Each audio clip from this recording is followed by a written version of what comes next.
This week on the Road with Mickey, our favorite music from a Disney movie.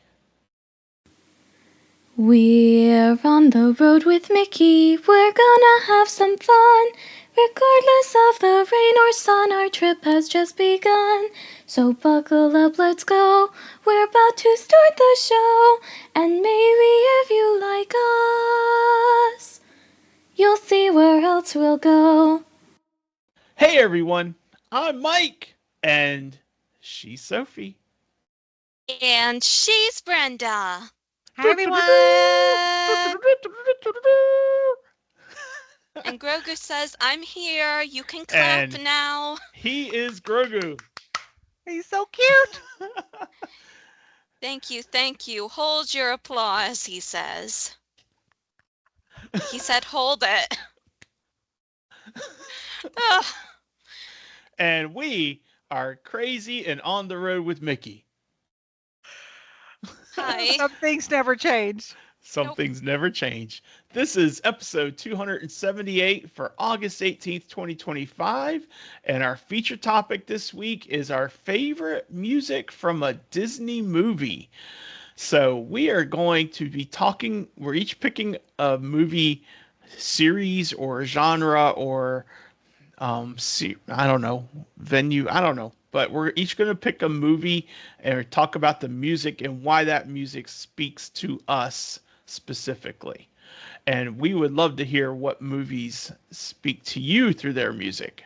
Um, but in any event, we're going to get into that in just a little bit. But first, we have some cheddar from the big cheese. And I am starting us off this week. Brenda, bad news. Uh-oh. Over at Disneyland, Big Thunder Mountain Railroad is going to be closed for a refurbishment beginning September 2nd. And there has not been any date announced for when it will reopen. And I'm worried that it's going to impact your trip. It may impact my trip, but let me tell you a little story about me and Disneyland. Okay. When I went for the first time to Disneyland, I was 8 years old, and I remember just a couple of things about the trip, and one of the things that stands out of the two is the Matterhorn. Since I have been back the several times since then to Disneyland, every time I've gone, the Matterhorn has been closed. So right now, the Matterhorn's supposed to be open. That's my main concern. We'll Okay. see. We'll see. Well, You you know know what's. what? Go ahead, Go Soph. on, Daddy. Sorry. I was gonna say, you know what, Aunt Brenda? Right. For the sake of your tailbone, I know, I I hope it's know. closed. I totally know, and I do remember that. I'm gonna have to do Whew. something for some padding, I know, but I wanna ride it again. So Okay. You know what? We've got one of those rubber donuts. We'll send it Ooh, to you're you, right. Brenda. yeah, that'll be awesome. Will they let you go on with it? Because there's rules about what you Probably can not. take on a ride. Yeah. Probably not. I'm not. I'm gonna have to just, I don't know, but I'm gonna have to figure it out. But It'll be okay. the funny thing about that is, we rode the Matterhorn once and we didn't much care for it, um, because of Yes. how intense it is, if you will. But what's funny to me is it seems like every single time that we've been to Disneyland, Big Thunder Mountain has been closed. Oh God, you have my Matterhorn So disease. It's a I big. don't think I don't think we've ever ridden a Big Thunder Mountain over at Disneyland.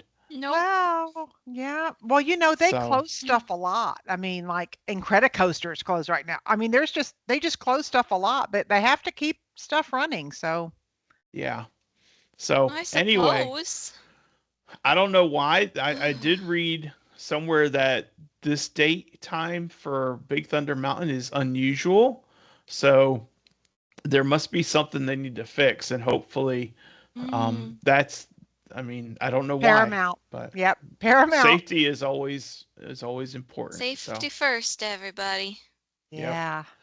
All right. Well, there's the Well, Disneyland cheddar. speaking about safety, you can safely get from the Orlando International Airport to your resort, your deluxe resort or deluxe villa resort, via the minivans. They're back.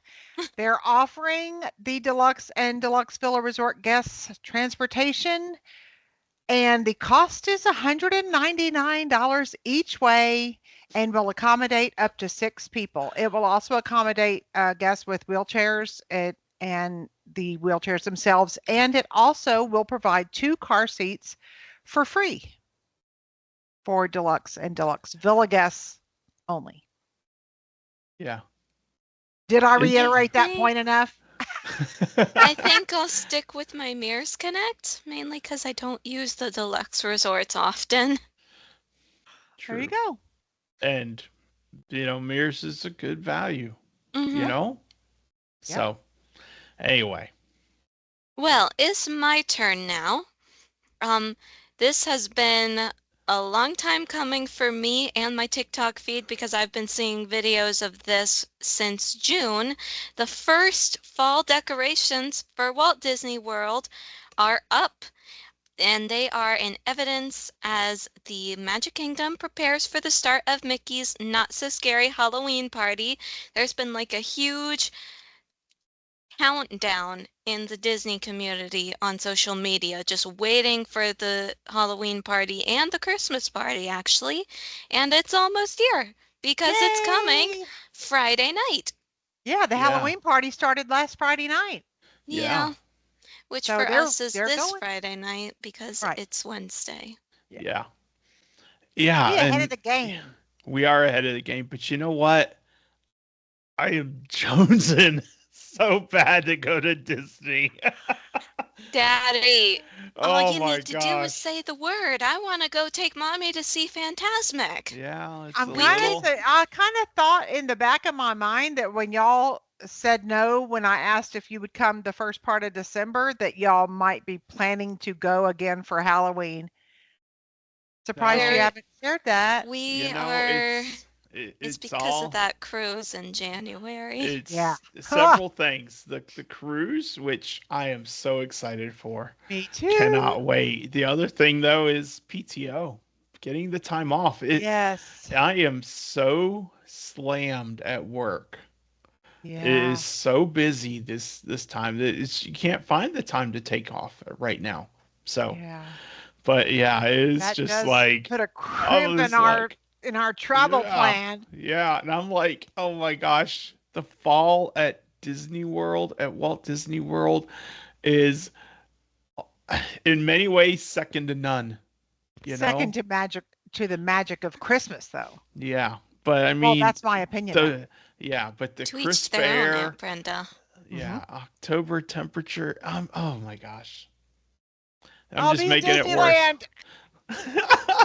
Yeah, I can't wait to hear all about it. Enjoy the Oogie Boogie Bash, Aunt Brenda. Thank you. So, Daddy, what do you say we just take a long weekend? Because you don't work on Saturdays and Sundays anyway. Actually, I've started having to work some on Saturdays and rarely, but sometimes on Sundays too. It's that busy. So, I don't know. You provide a Anyway. very, very valuable service, Mike. Yeah. You do. Well, All right. time to move on. Mike needs to stop. And Sophie needs to cheer herself up. So let's hear about my question of the week, shall we? Oh, yeah. Oh, yeah. Great question of the week. But first, don't forget to connect with us on our Facebook page, On the Road with Mickey. Our Facebook group is the On the Road with Mickey group. That is where Sophie's question of the week is posted every single week, and the feedback is awesome. Don't forget about us on YouTube. Hello, YouTubers. Thank you for watching. You can watch us on YouTube on the Road with Mickey. You can subscribe to the thing, and you can hit the little bell to get the ding-a-ling-a-ling when there's a new podcast episode up. Instagram channel On the Road with Mickey. Email address is info@ontheroadwithmickey.com, and our website is also ontheroadwithmickey.com. So check us out, connect with us. We love feedback. And the feedback on our question of the week has just been phenomenal. And this week it continues. So Sophie's question was, what is your favorite thing about Walt Disney, the man himself?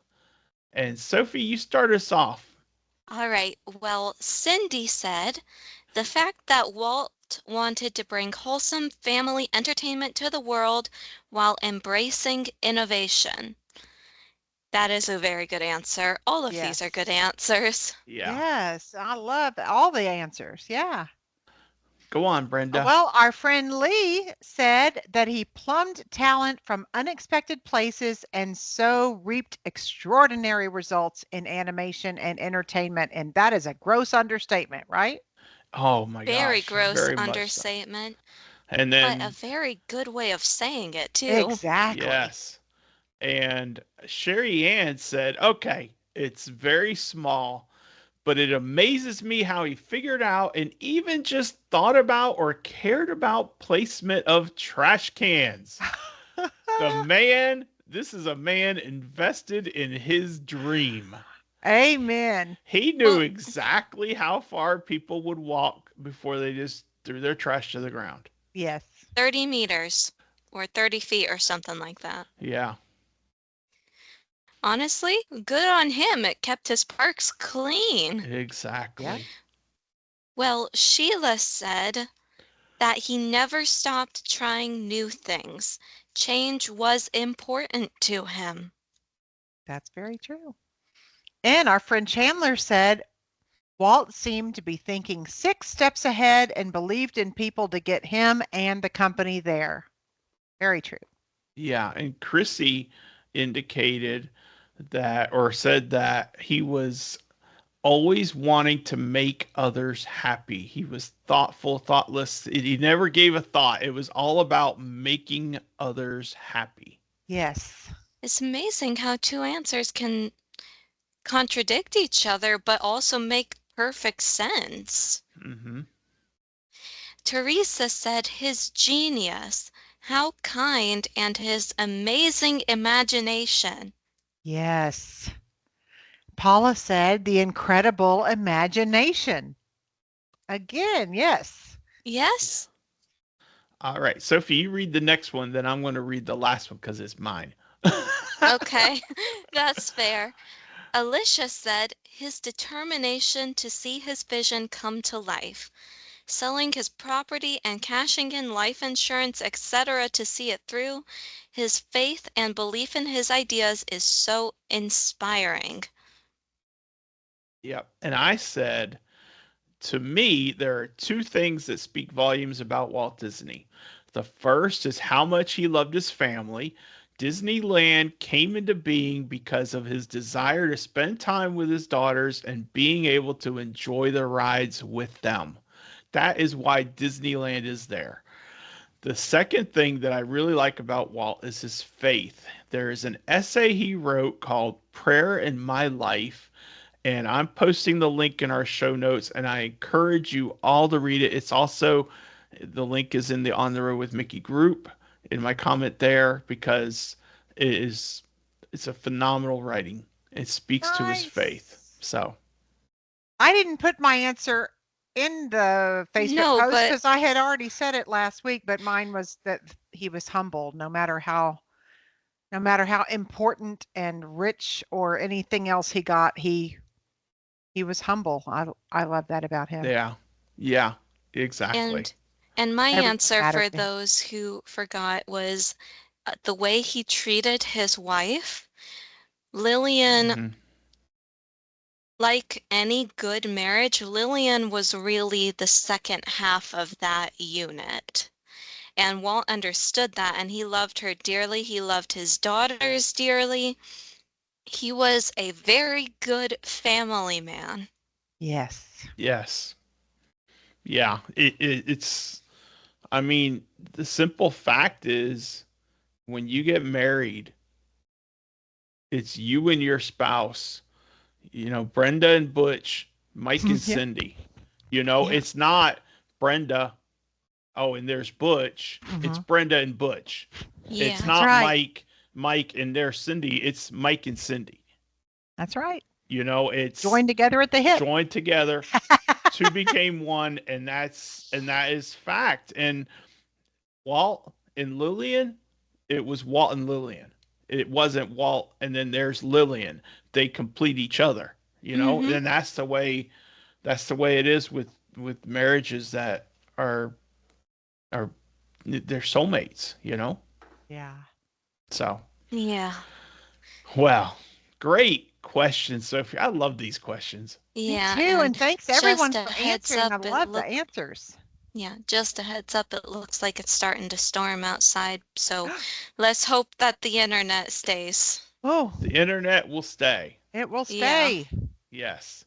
All right. Well, it is time for our feature topic, our favorite music from a Disney movie. And the whole point behind this, I had the idea because there are so many movies that just draw us in many ways. A Disney movie isn't a great Disney movie if it doesn't have great music to go along with it. And sometimes when I see a movie, it's the music that I remember more than anything. Yeah. And and that's what gave thought to this topic. So we're each picking a movie or a movie franchise, and we're talking about why that movie or that franchise speaks to us through its music. And so I am going first, and this might be hard for me, so Uh-oh. lift me up. But I No. want to talk about the movie of the Frozen series, Frozen and Frozen 2. Because in Frozen, there is a song that is "Do You Want to Build a Snowman?" And it is Anna singing to Elsa, "Do you want to build a snowman?" And going through all the different reasons and how they used to be really close, and then they grew apart, and then they grew apart in part because of Elsa's magic, and they used to do everything together, and then they didn't do anything together, and they were very lonely girls for a long time. And then when their parents go off on the ship and they perish at sea, and they sing this song, and the question is, do you want to build a snowman? And to me, that was um that was in my mind, that was Anna wishing and praying and hoping and wanting to return back to that time when there were no cares. It was carefree. It was Yeah. them, and they were best friends, and they played all together all the time, and their parents were still there, and everything like that. And that that moment, it just I remember when I first heard that song in the theater, and I was like, that is a powerful, powerful message, because you're like, can we roll back the clock? And that I remember writing about it on my blog, and I asked people the question. I'm like, do you have that moment when you want to go back and you want to build a snowman? And the responses on my blog was phenomenal, because people started commenting about friends they had lost, family that had left them, and this and that and the other. And it just grew, and it just drew people in, because they remember in their life times when that song or when that song brought them back to a point in memory to someone they had lost. And it was just a powerful, powerful moment, you know? So that was one song that I wanted to highlight, was "Do You Want to Build a Snowman" from the original Frozen movie. And the second song that I wanted to mention on is from Frozen 2, and it's called "The Next Right Thing." And Anna is also singing this song. Are you a And Frozen fan? Yeah, I am for the music. For the music, I could definitely. have told you that, Aunt Brenda. You took me to see that movie in the theater 9 times. I That's know. right. That's right. Because of the dang music. I know. Oh God. but but this song has kind of grabbed me because of my dad passing away.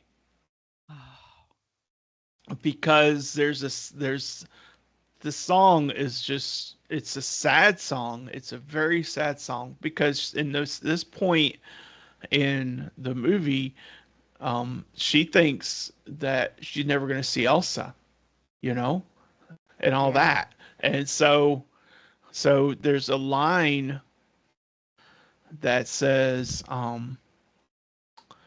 "You are lost, hope is gone." And then it says, "But you must go on and do the next right thing." And then there's a point in the song where it says, um, let's see here. It says, "Where you've gone to a place I cannot find." Okay. And you know what? That's my dad. He's gone to heaven and I'm not there yet, you know? And so that's why I'm like, this is stuff. This is strong stuff. But we're going to go on and we're going to do the next right thing. And we're going to keep taking that step. And we're going to Yeah. take one foot in front of the other because that is what we need to do. And that's what he would want us to do.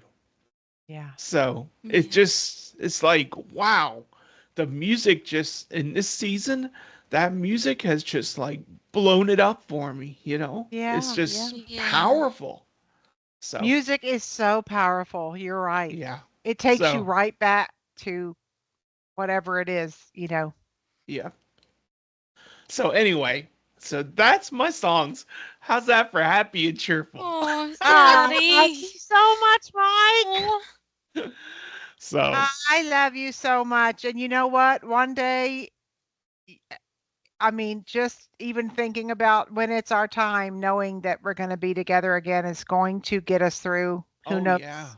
It's going to be Yeah. amazing. It's going to be amazing because this is a blip. This Yep. life is a blip.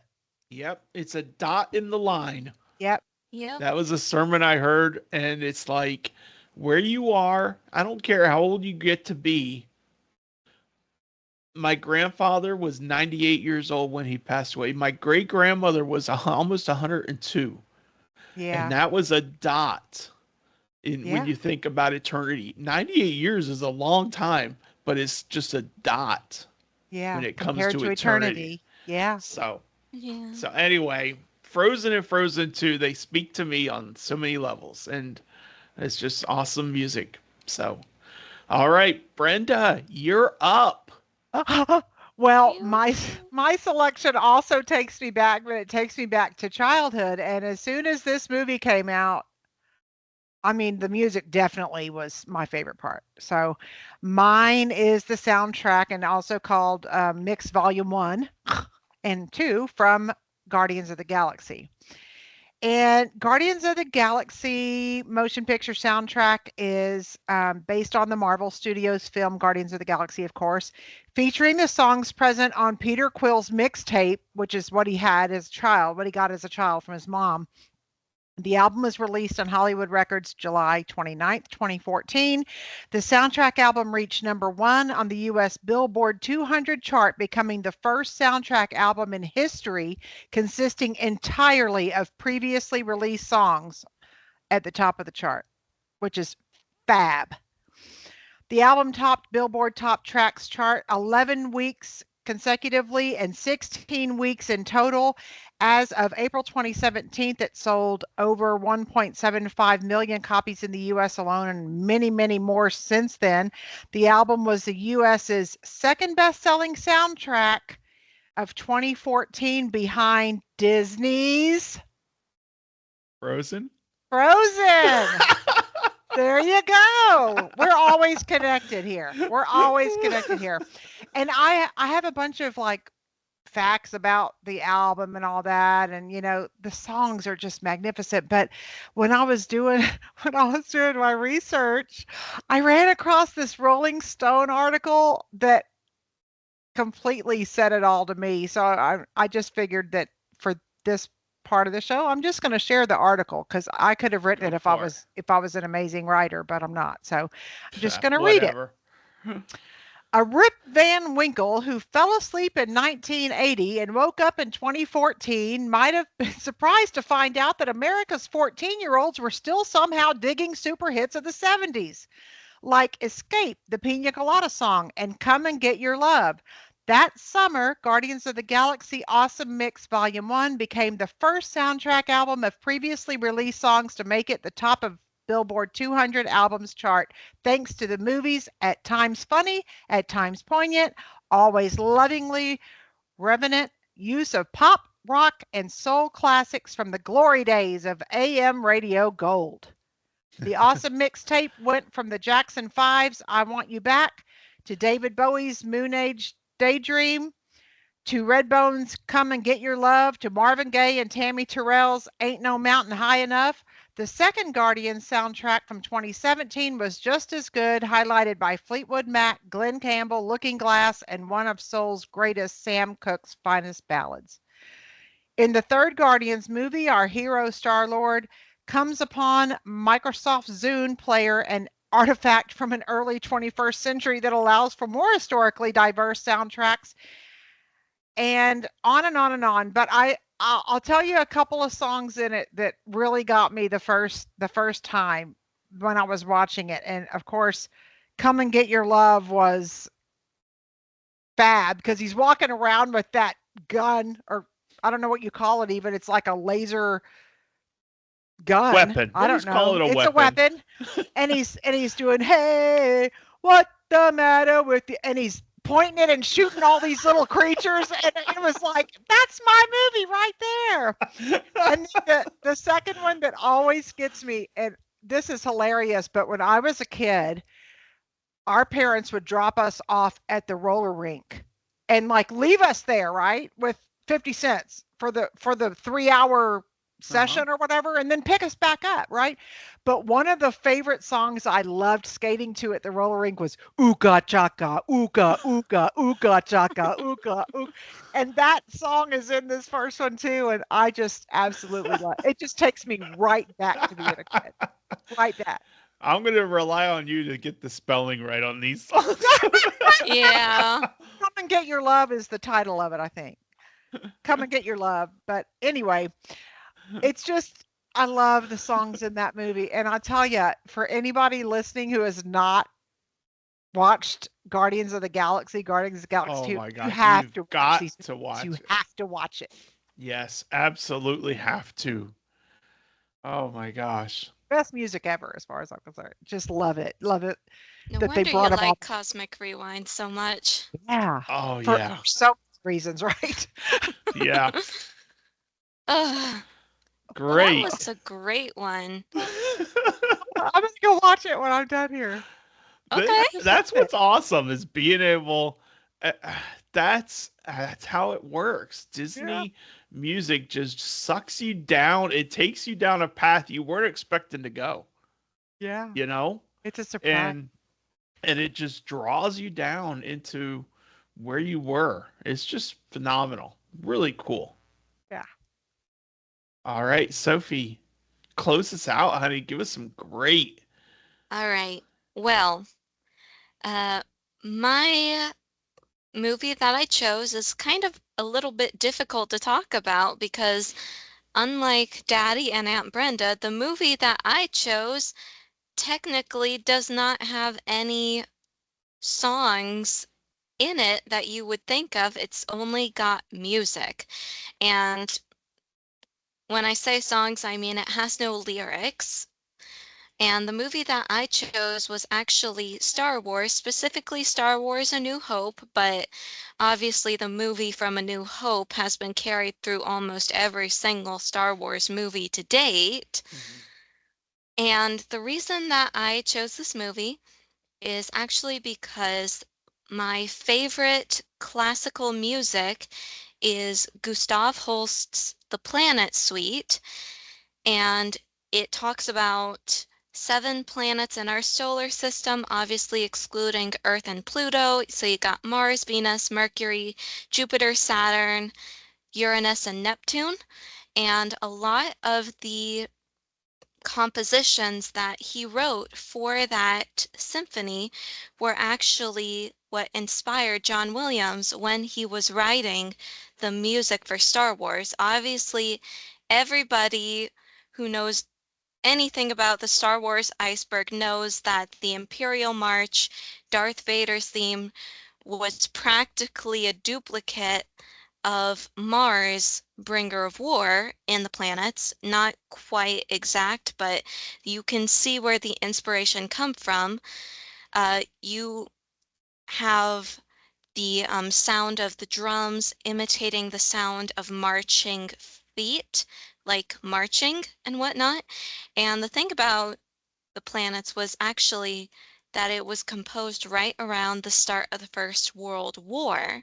So Mars hit especially well with the audiences that listened to it because it showed that brutal mechanical warfare that was used prevalently in World War I, and some people will Yeah. even say that it was the first rendition of heavy metal music that we have.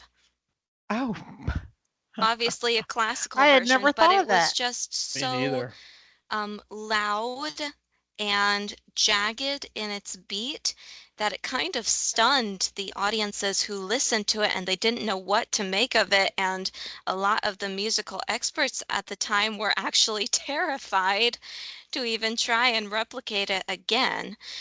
But then, of course, there is Princess Leia's theme and a bunch of other sounds in the Star Wars compositions that remind me a lot of Venus, which is my favorite part of the planets. Its full name is Venus, Bringer of Peace, because it kind of represents Venus, the goddess of love, the Roman goddess, in that it's very calm and beautiful in a way and romantic even with the violin solos.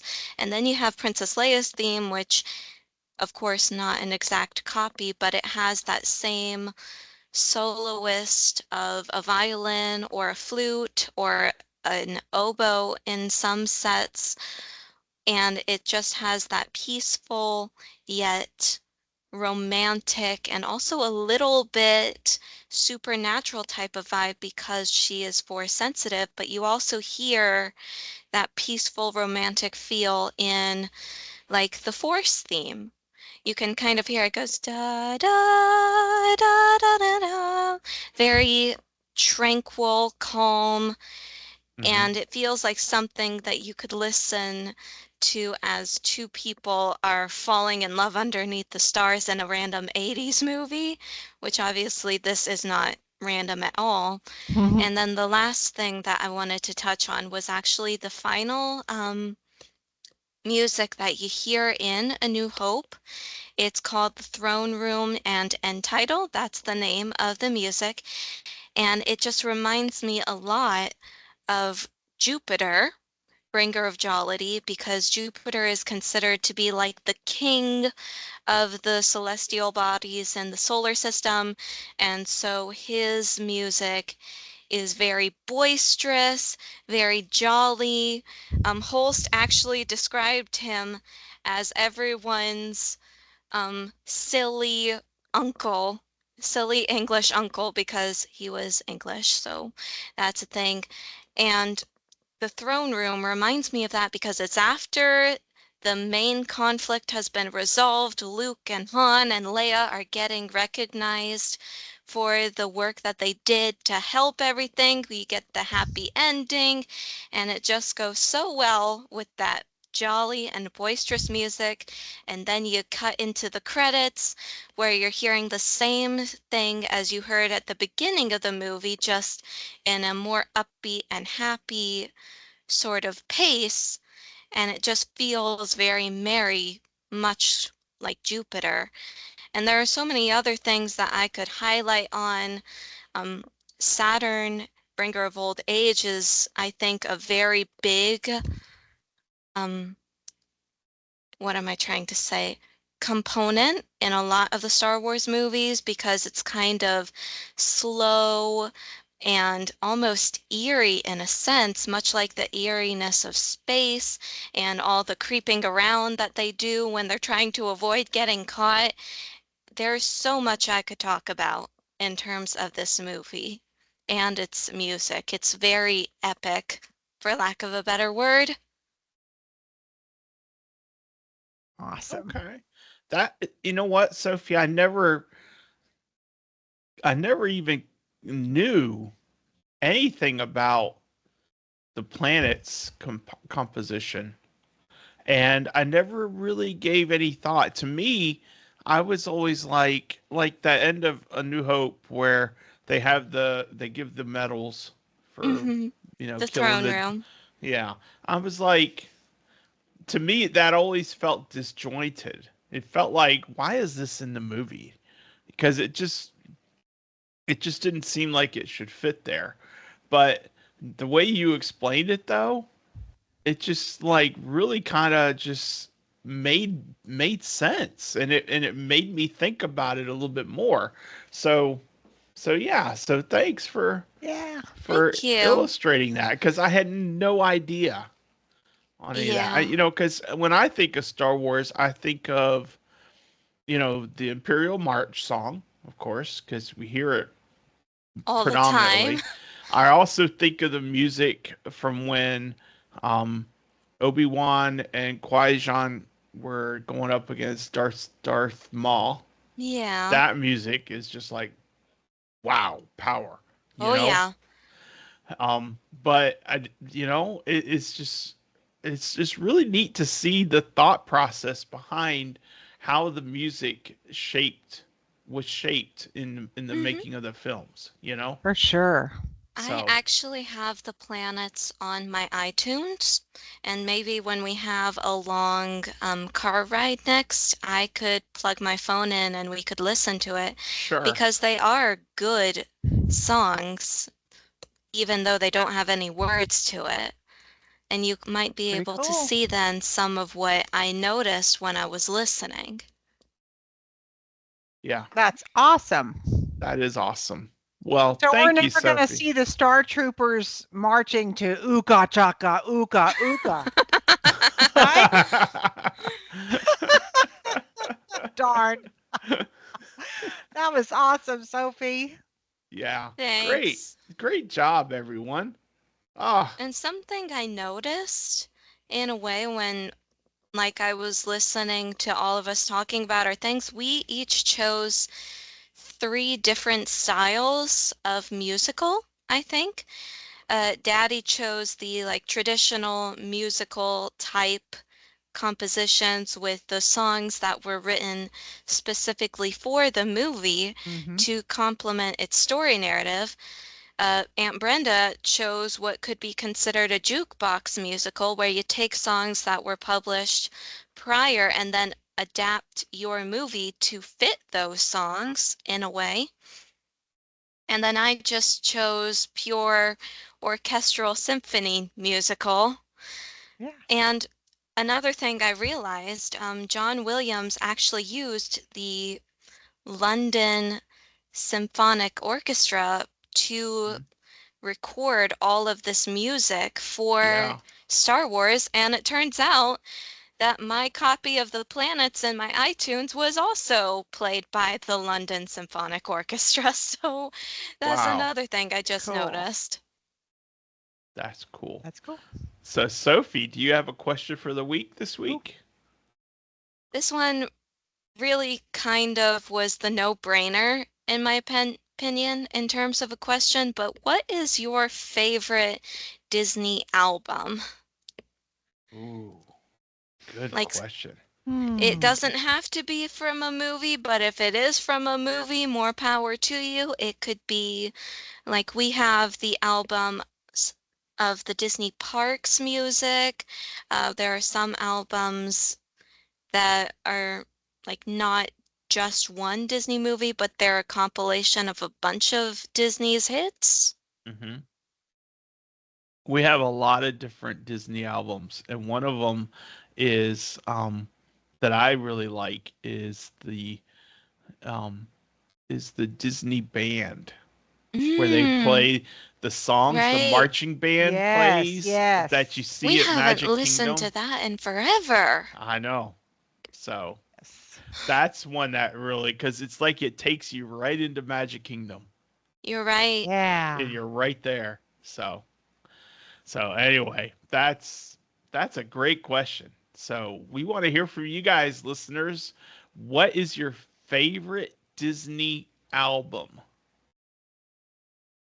I And look go. Can't forward wait to for the these answers. answers. Yeah. Yeah, we're gonna need to figure out that answer ourselves. Yeah, because it's really hard. There's a lot to it. It is. It's But extremely hard. I'll let you know when I have my answer. Probably will okay. give it next week. Okay. All Now, right. are we Well, gonna, is the question based on Disney movie also? Because my It songs are does based not. on a Disney movie, but my It songs are not Disney created songs. it does not need to be based on a movie. It's really anything that is in some way, shape, or form related to Disney. So again, it could be from a movie, it could be from the parks, a Broadway musical, anything. It could even just be some a cappella group or whatever singing Disney covers. Voices of Liberty. Yeah, yeah, Voices of exactly. Liberty. They're so Exactly. great. Okay, thank you. So, Okay. all right. Well, that is our feature topic. We hope you have enjoyed it, and we hope it brought some thoughts in on what your music might be, what that music selection is for you. So let us know. But now it's time for this day in Disney history. So, Sophie, take it away. All right. I have two bits of history. Taking us back August 11th. The year is Oh, 1930. sorry, August 18th. Yeah. I'm pretty sure I chose August 18th. Yeah, I am almost Sorry, certain honey. because I checked the date up at the top of the show notes when I was looking. So, yes, I am 98% certain that this is for August 18th. Never mind. Um, the year is still 1930. The Mickey Mouse cartoon short, The Chain Gang, is completed. It features the debut of Pluto. Though he is not yet named, the film will be released on September 5th. Cute. Exactly 1 year later, in 1931, Disney's 7-minute black and white Mickey Mouse cartoon Blue Rhythm is released. Mickey plays an orchestra leader in this takeoff of popular music man Ted Lewis. All Ooh, right. very good. You I know chose what? 1931 because it pertained to music, and I'm like, that's close enough. And then I was like, Hmm. ooh, Pluto made his debut in that short. I need to include that as well. Yeah. All Back right. on the chain gang. Well, it is time to not stump the Soph. Exactly. I Yay. like the name change. Yay. Not really. Okay, let's see here. Come on, South. This character has an identical twin sister. And I oh, an identical twin sister? Uh huh. Sorry, I'm looking for the power cord because my computer is on low battery. An identical twin sister. Gotta make this quick. Okay, keep going.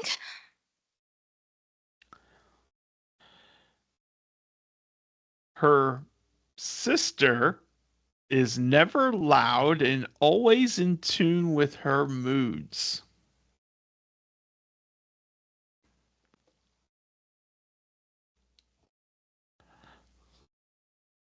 Hmm.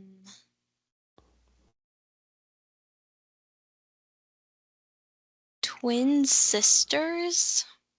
And by the way, just a little side hint, this twin sister is really her reflection.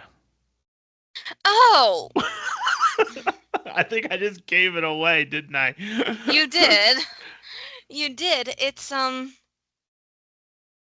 sister's name is Flo. She's in Finding Nemo. She's the fish tank fish that's blue and white. What is Yep. her name? What is her name? What is her name? Oh my gosh, this is so scary. I know. No, I needed that reflection thing because otherwise I would have had no idea. I feel like her name is Anne, but that's not right. But you already got the harder part, I think, is the sister. Yeah. Well, I have one more clue, and it's a quote. Don't Okay. listen to anything my sister says. She's nuts. So you No. know who it is. It's just the name you're having trouble Yeah, with. I know. What is her name? What is her name? It's not Anne. Flo.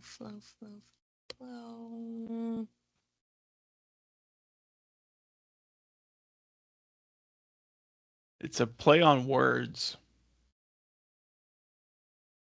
It's a play on words. Uh-huh. Because there's a Deb. saying.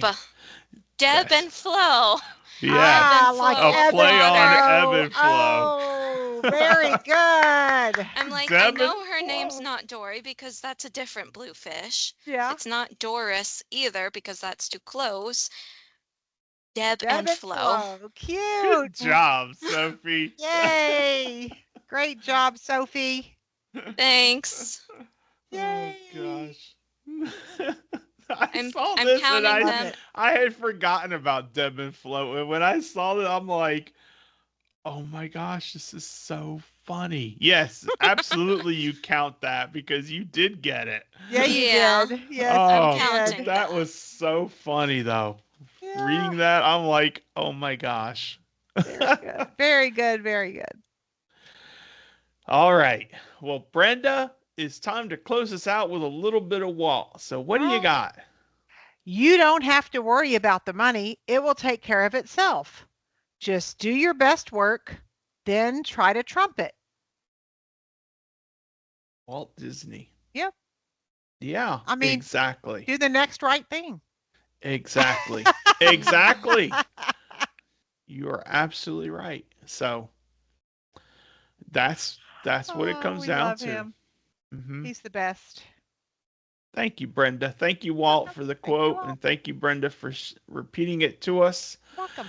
And that wraps us up, my friends. We have an attraction episode coming up. We're starting a 2-part series. And next week we're calling it Shining the Spotlight. This is Brenda's topic idea. And it's awesome. It's called Shining the Spotlight, the original attractions at Disneyland. And we are going to be talking about those Disneyland attractions that opened on July 17th, 1955 and are still here today. And then after we do that, we're going to have a similar episode on the Walt Disney World, the Magic Kingdom attractions that opened on October 1, 1971 and are still here. So it's a 2-part series. Starting next week, we're going to hit the Disneyland attractions, and then we're going to go in and look at the Magic Kingdom ones. So that's our topic for next week. Until then, we hope you have a great week.